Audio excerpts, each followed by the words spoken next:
Good afternoon, everyone. Welcome once again to MGM Healthcare's Facebook Live Kids Health Talk, a series of talks we have once a week from MGM Children's, the Department of Pediatrics and Neonatology at MGM Healthcare, Chennai.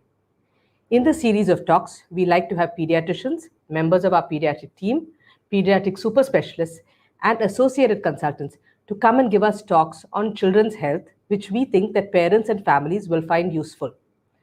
We trust you have found these useful so far, and they will continue to be on Facebook for you to look at whenever you need to, and to let anybody else who you think will find it useful to allow them to take a look at it too.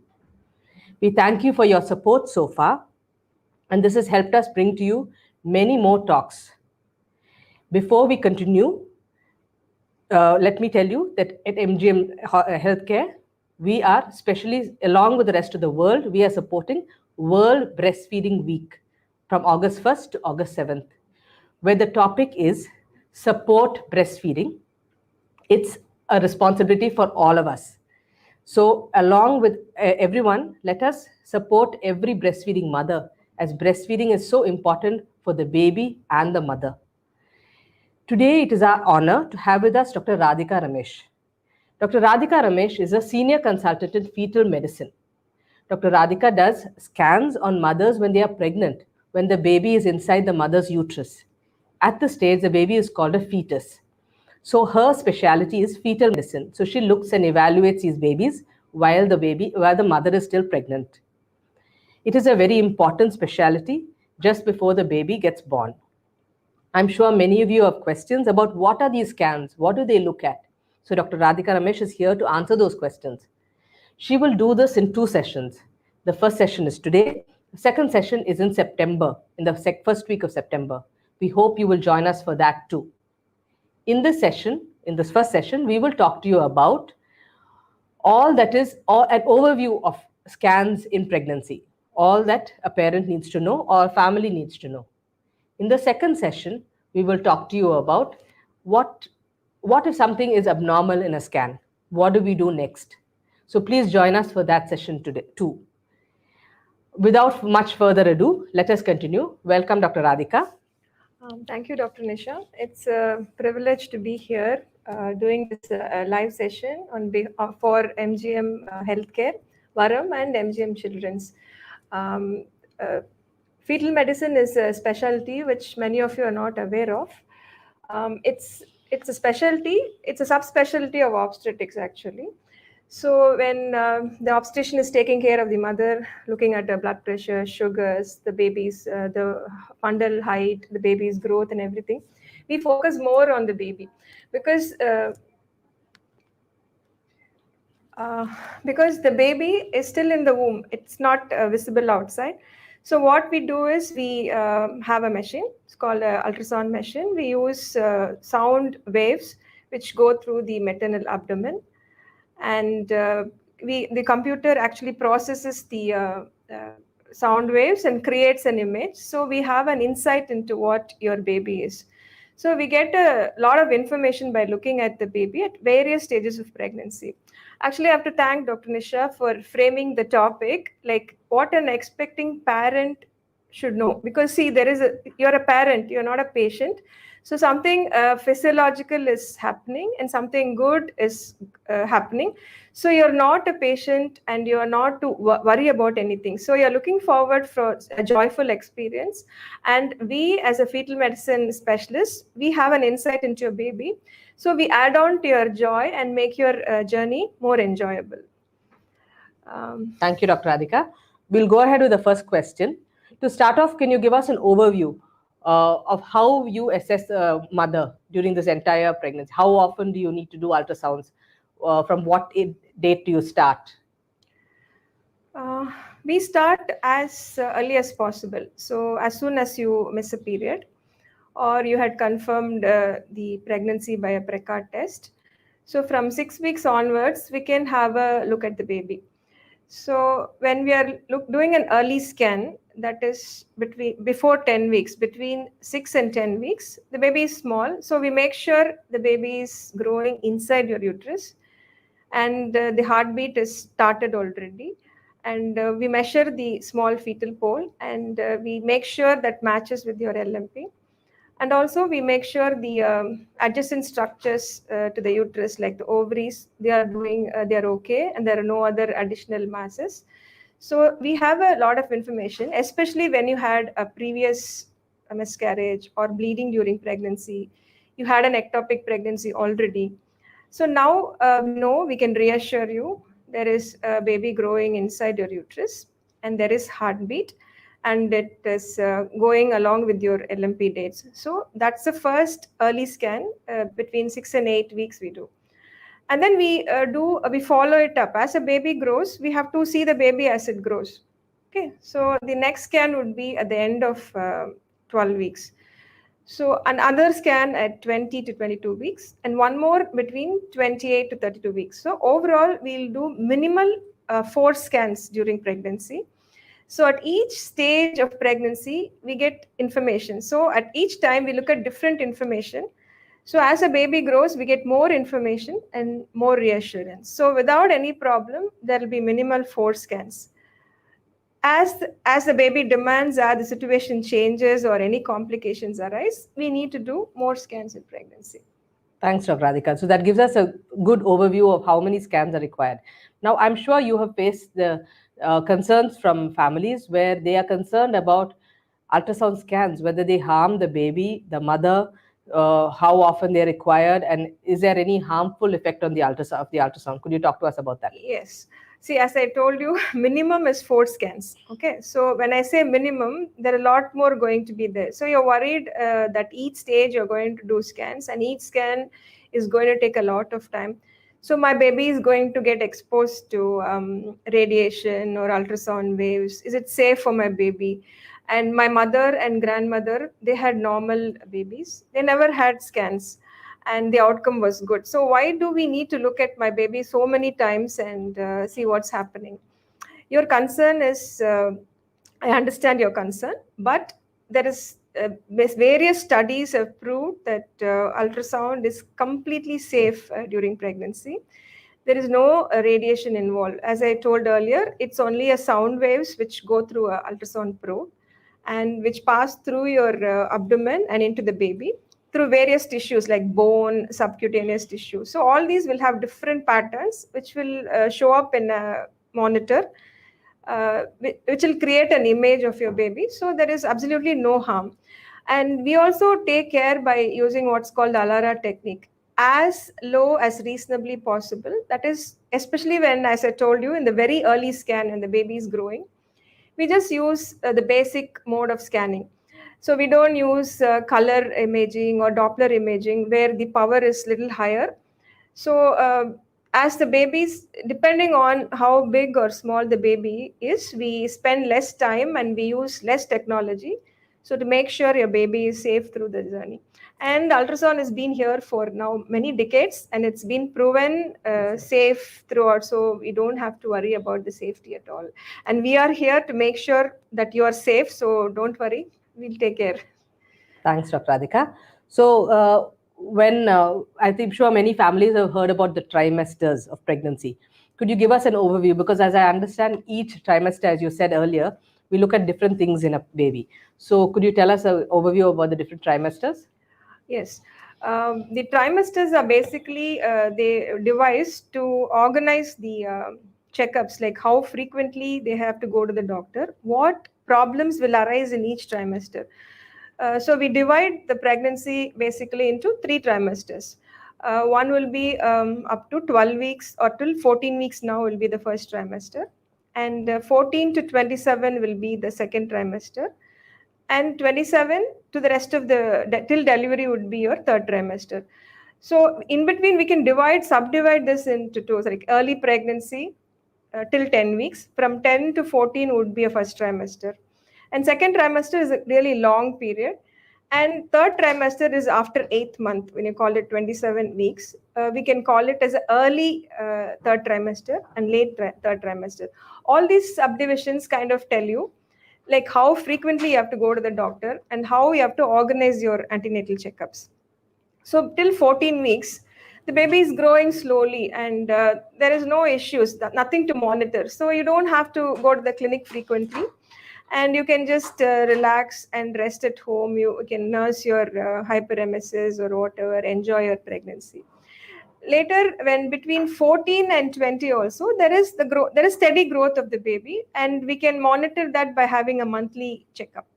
Later, after 27 weeks, the baby grows a little faster, grows in weight, and most of the complications can start after 27, 28 weeks. That is, the placenta is supplying blood to the baby.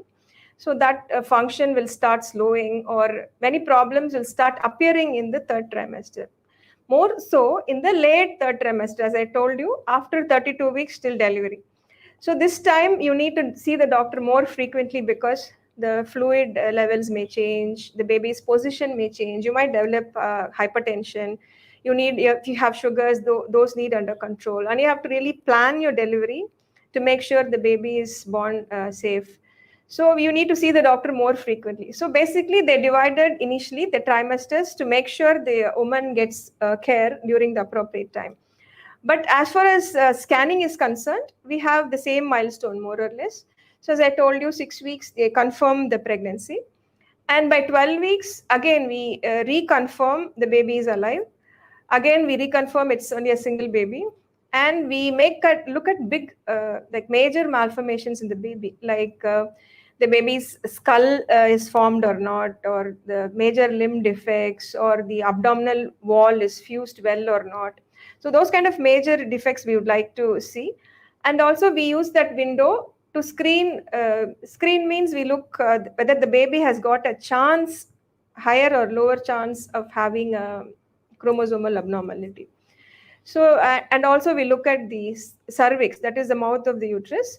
So we should make sure the cervix is long and closed, so you don't get into preterm labor. And we also look for some blood flow studies at 12 weeks. So that will give you information that whether you have a chance of developing high blood pressure later in pregnancy. So if you have a chance of having high blood pressure later in pregnancy, so we can give some medications to prevent that, to prevent high blood pressure during later pregnancy. So much information you have at 12-week scan. So then we go to the second trimester, that is 20 to 22 week scan. This is a very important scan we do throughout the pregnancy, because now the baby is grown, there is good amniotic fluid around, and also the major organs are well developed. So we look at the baby in detail. We look at the head, we look at the face, spine, limbs, heart.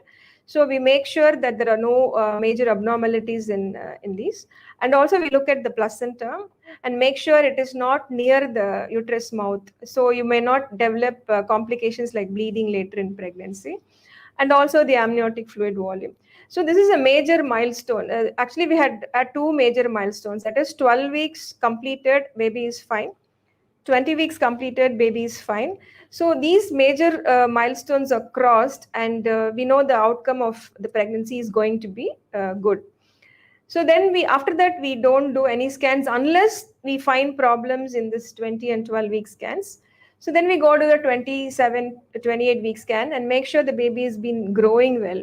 So at this stage, if we find that the baby is not growing well, or there is a problem with the blood flow of the baby, then we might call you more frequently to make sure things are going on well, treat the associated conditions, and follow the pregnancy, so we can plan for a safe delivery. Then after that, towards the third trimester, we still look at the baby, look at the fluid, look at the blood flow, and some problems, as I told you, we do a detailed scan in the second trimester. We continue to look at the baby's internal organs and make sure some other anomalies do not come up in the third trimester. At this stage, actually, we cannot do anything about it. At least we can warn that there are some problems evolving now.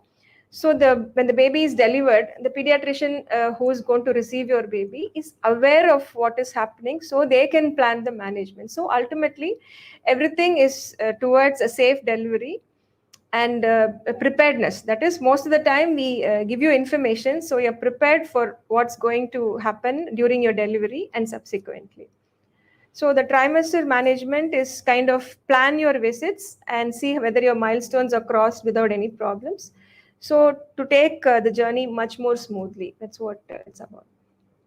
Thank you so much, Dr. Radhika. That really gives us a good overview. In fact, a lot of details also. But before we go further into looking at each trimester, we would you like to give our parents and families an idea about what to expect? How long does each ultrasound take? How do you come prepared for an ultrasound scan? That's a very, very important question because most of the time, the pregnant women and the family, they come for a scan. They get really disturbed and they're annoyed because we take a long time to scan and the waiting period is really long. And then they get anxious because they're waiting for a long time. So, but it does happen because can you actually examine an infant, Dr. Nisha, without problem? Yeah, it Yeah, takes time. the infant, it takes time because the infant doesn't cooperate, it's hungry, it's tired, it's traveled for a long time. The same applies for a fetus also. So the fetus has its own mind. It wants to lie in a position, it's going to lie in that position, it's not going to turn. Suppose somebody is showing their back at me and I cannot see their face as well as the heart. So but I can ask the person to turn around and see, or I can examine a newborn, turn this side, that side, and see. But it's more or less like examining a newborn. But only thing, the baby is inside the womb, so nobody can turn it around. The mom cannot, the scanning doctor cannot, or anybody. So the baby will decide and turn on its own. So we have to wait and see till the baby turns, or we can just distract the mother saying that you go around, do some shopping, have some juice or coffee, have your breakfast, or just caress your tummy, whatever, whichever distracts you. So I'll buy time for the baby to turn around. It does take, because the most important scan, as I told you, is at 12 weeks and at 20 weeks. These two scans, they depend completely on the baby's position, and it will take time. It doesn't matter because in your lifetime or through the pregnancy, only 2 visits you're going to wait. I think it's worth the wait, and don't worry about it. If you're prepared for it, you can come and enjoy it like a picnic and go. Good advice. So, Dr. Radhika, let's go to the first trimester. So, the first trimester, you've given us an overview. Can we just reiterate what all the parts of looking at a baby in the first trimester have? In the first trimester, which means I take it as 12 to 14 weeks, baby is around 6 centimeters, 6 or maximum up to 8 centimeters. So what we do is we have really very advanced scan machines which will really zoom up the baby, and so we can see the baby in detail. Actually, the technology is so advanced now, so we have good machines which will help us to have a good look at the baby. So we look at the baby's movements, the length of the baby, and the head, that is the calvarium, whether the head is formed or not.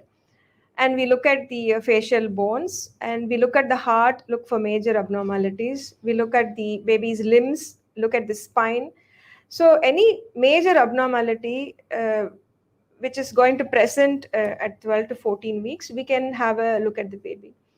The other additional advantage, as I had mentioned earlier, is the screening, down screening. Yes. So many of you would have heard about down screening.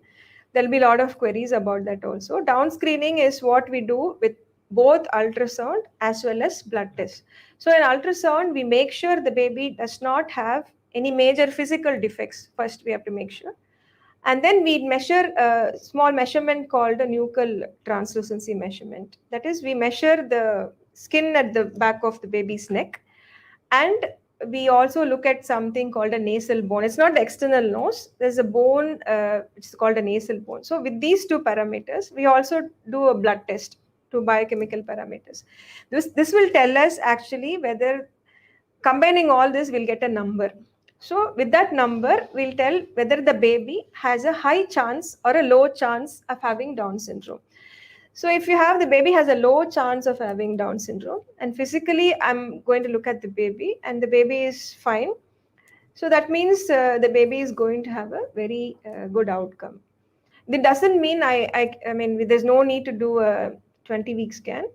As a baby grows well, we'll be able to see it better, and we'll pick up more information as the baby grows.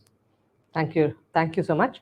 So let's go on to the second trimester. The second trimester has an important 20-week scan. So any more details about, apart from in the 20-week scan, what all we look at? 20-week scan is actually a real, very, very important scan. People call it as an anomaly scan. It's done between 18 weeks till 24 weeks. That's a real comfortable zone for us to examine the baby. We'll look at any fluid collection in the head, or any structural changes in the brain. We look at the baby's face, whether any cleft or cleft lip or any abnormality is there. We look at the heart, any major cardiac defects are there, and also the fetal gut, the bowel and the cord and limbs and spine. So about 80% of major defects, birth defects, we can diagnose in a 20-week scan. And also the other important information we look at is the placenta and the fluid. If the placenta is not anywhere near the cervix or the uterus mouth, then you can be sure in third trimester you're going to have a smooth journey. And one more important information is the cervical length, the cervical scan. That is, we measure the uterus mouth so if the measurement is less than 2.5 centimeters, which means you are at high risk of developing preterm labor. Even though it's a very simple procedure, it goes a very long way, because you'd be aware as a pediatrician how preterm is going to wreck the family financially as well as mentally.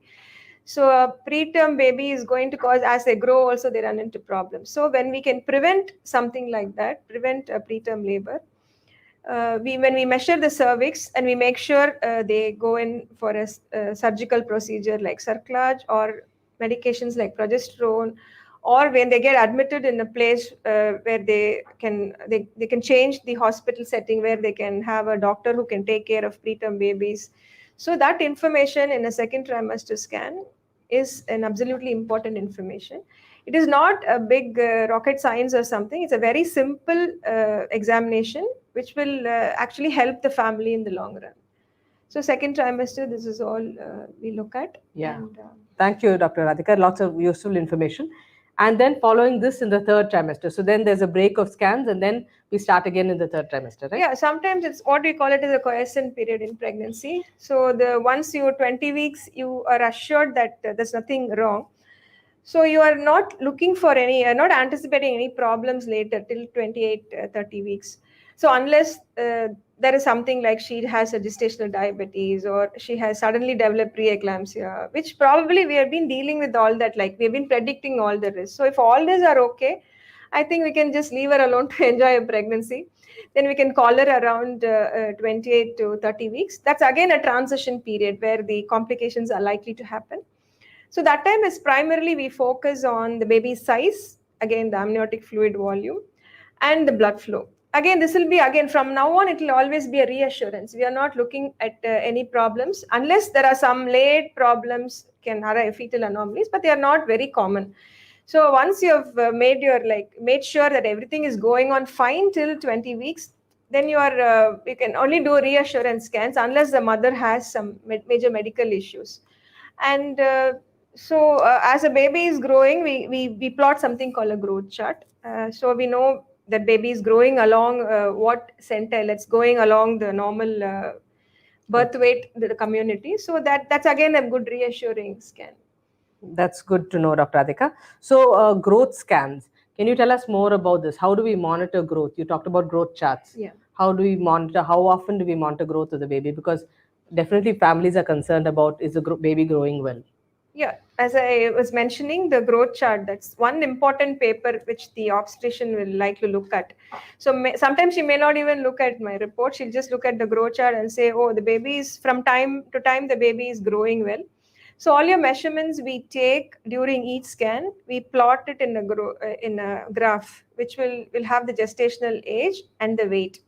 So the baby is growing according to what month of pregnancy.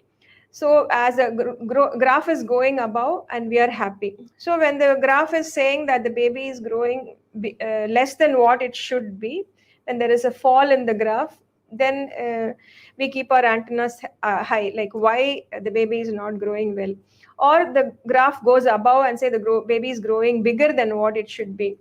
So now we are concerned, we have to scan them more often. At this time, I want to tell you the early pregnancy scan we do is very important. Now we have come into third trimester, but still I go back to my early pregnancy scan, because in the early pregnancy scan, we know how old the baby is. We exactly know how old. Unless you know how old the baby is, you don't know whether the baby is growing according to the age. Like it be pediatrics. So your graphs are all age appropriate growth. Same way, unless if you are not done your early pregnancy scan properly, and many of the women have irregular cycles, so we have a confusion. How old is this baby? Whether the growth is appropriate for this age, or I'm looking at a baby which is this months old and it's not growing well. So now you go back when the baby is growing, falling below the line or above the line. Now we have to look back and see where is your first trimester scan. Oh, the baby is growing according to your LMP. No, so now I know the baby is not growing well, or it's growing too much. So or it's growing appropriately. So now I have assured the baby's age is assigned well. Now I'm looking at the growth problem. So the baby is falling off beyond the growth chart, like below the fifth centile. I'm concerned. I look at the maternal weight, the mom's weight. If she's underweight, like 40 kgs, now I know the baby is not going to be a big baby for her. She'll probably have a small baby. Or the mother is overweight, and I'll ask her whether the sugars are normal, she's under control. In this part of our country, the diabetes in pregnancy is very, very common. 1 out of 4 women have high sugars. And so I'll be rechecking her sugars constantly, because as pregnancy advances, because of the hormones, placental hormones, the diabetic status would likely to change.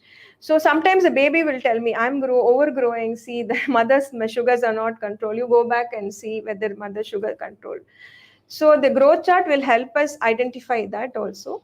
And also when the baby is not growing well, again, whether her blood pressure is normal, or she's going through some stress, or she's nutrition is not good, or many other, or maybe so you have to look at some genetic factors also involved. So growth scan is going to give us so much information. And also we do something called a Doppler. We study 2 vessels in the baby. One is the umbilical cord, where the blood comes from the placenta to the baby, and the baby's blood flow into the brain. So if the blood flow from the umbilical cord is all right, which means the placenta is functioning well, so the baby is not likely to have major problems as long as the umbilical flow is all right. The other one is the baby's brain blood flow. That is, we call it as a middle cerebral artery. So if that baby is having less blood flow from the placenta, what the baby will try is it will redirect all the blood flow into the brain. So it will conserve all the oxygen supply to the brain. So the vessels in the head will start dilating, and more blood will flow into the baby's brain. This is a real warning sign for us. That is, the baby is trying to save itself. So we have to now see how old is the baby, why it is compromising and getting all the blood into the brain. So that is a warning signal for the obstetrician to deliver the baby. So in the growth scan, we look at the growth, not only at that point of time, from 6 weeks till now on, and see the pattern of growth, how it is going, whether it's growing in a small way, or it's growing well and suddenly it's fallen, or it's growing well from the higher centile. And look at the mother medical status, and also the blood flow, and warn when the baby is when we can plan the baby's delivery. So these are so much information actually we get in a growth scan. Yes, it is quite amazing how much information is provided from the scans. Yes. So, Dr. Radhika, you did mention that many mothers have irregular cycles. So, a lot of the time in the first trimester, or I think mostly the first trimester, you'll be looking at maturity of the fetus and age. Yeah. How accurate are we then? See, maturity means we talk about lung maturity. When the pediatrician, they are interested in lung maturity because the baby will not have any respiratory problems after birth. But what we can, lungs in a baby is not functional actually.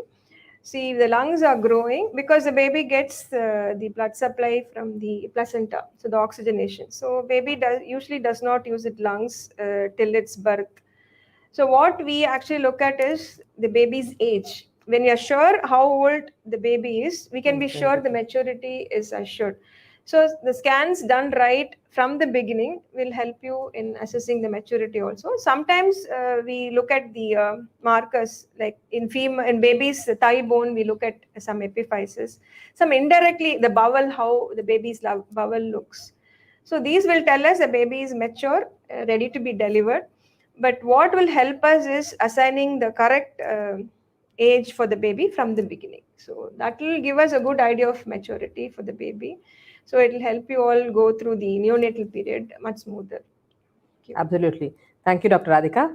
And so when the mother enters a third trimester, and that's when sometimes they may have a change in the amount of fetal movements or amount of movements that the mother feels.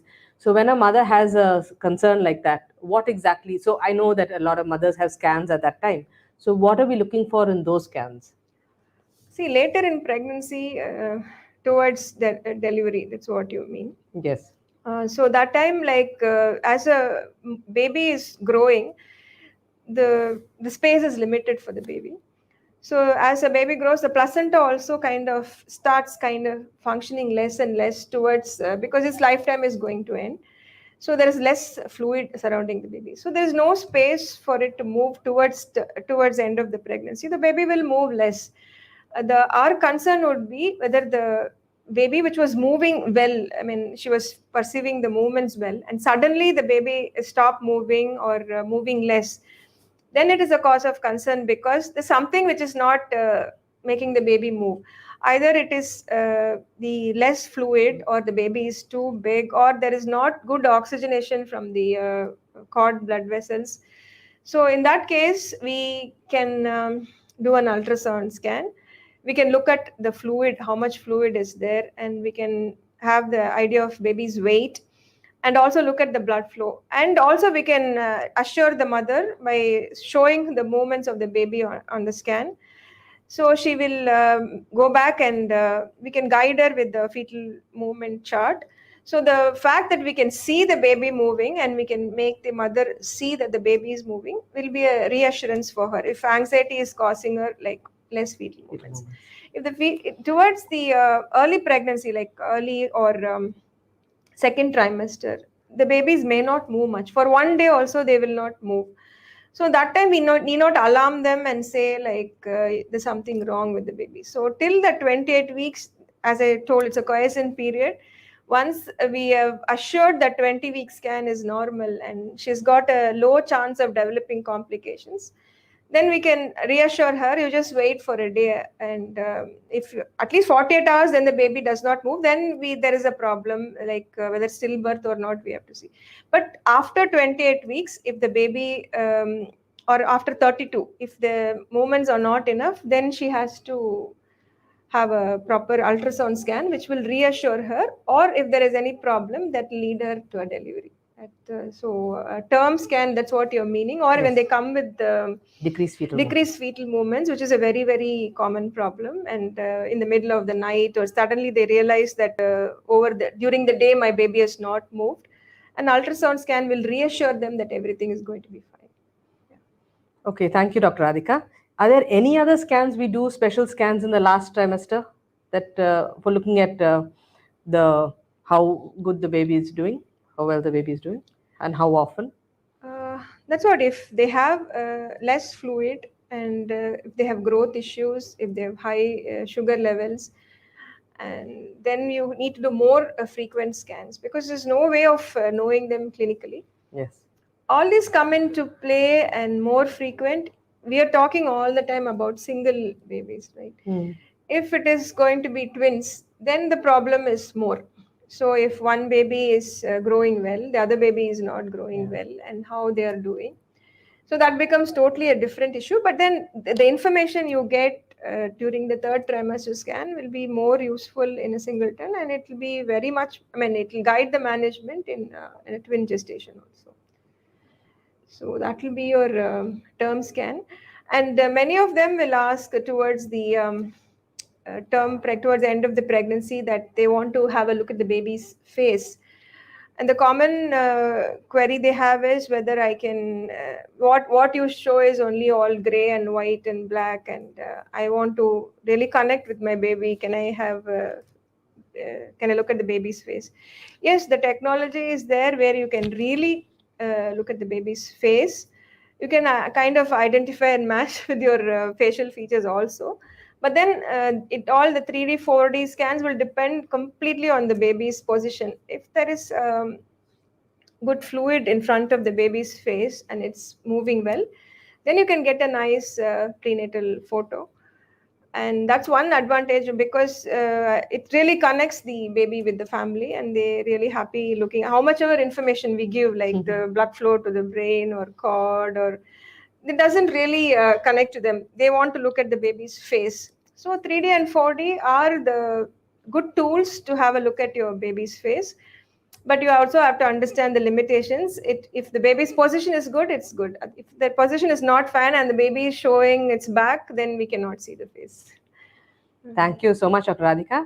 I think with that we have finished with our questions. That really shows you how much fetal medicine has progressed and how much we gain from this. Isn't it quite amazing what all specialists in fetal medicine can pick up from an ultrasound? So I hope that has been useful to all parents and families. If you have any questions, there are no questions at the moment, but if you have any further questions, please put them in the chat box and we'll be happy to answer them even at a later date. Thank you very much. Please join us again with Dr. Radhika again in September, the first week of September, again for a talk on what if the ultrasound is abnormal or for a baby. And once again, please support all breastfeeding mothers especially in this World Breastfeeding Week and in the coming year. Supporting breastfeeding will really go a long way in breastfeeding being which is really beneficial to the baby and the mother. Thank you very much. Thank you, Dr. Nisha. Thank you.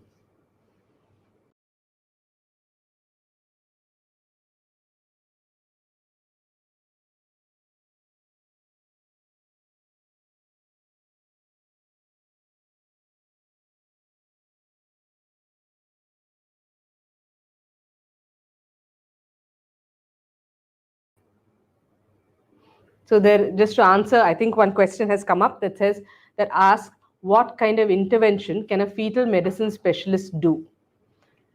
We will be addressing it in detail in the next talk, but we can probably give you an overview. Yeah, interventions means like basically fetal medicine is looking at the baby and diagnosing problems and dealing with them. What fetal intervention they mean is actually treating the baby when still it's in the womb. Well, there are certain conditions which have been treated in utero. Something like if the baby has got urinary obstruction with the valve, they kind of put in a needle and keep a catheter to drain it. Or sometimes if the baby has got more fluid collection around the lungs, they put a catheter and drum it.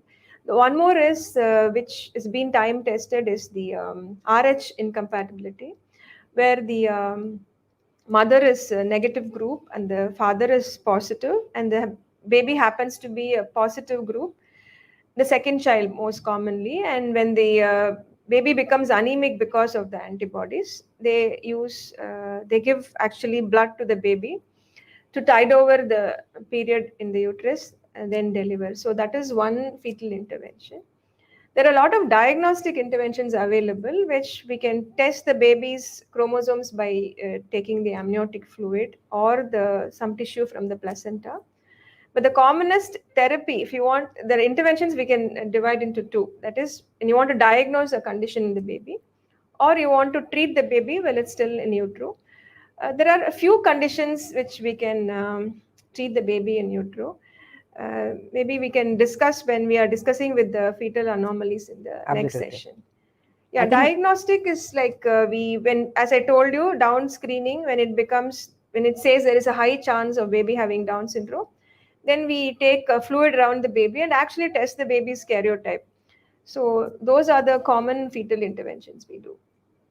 Yes, I think that's answered the question. And please join us at our second talk where we will discuss all any abnormal fetal scans. How do we do? Can you expect? Because there's a lot more detail, as you can understand from this talk. With just an overview, Dr. Radhika has really opened the world to tell us what all we look at in a scan in a baby. Thank you very much. Any further questions, please enter them in the chat box. We will definitely get back to you. Thank you very much. Thank you.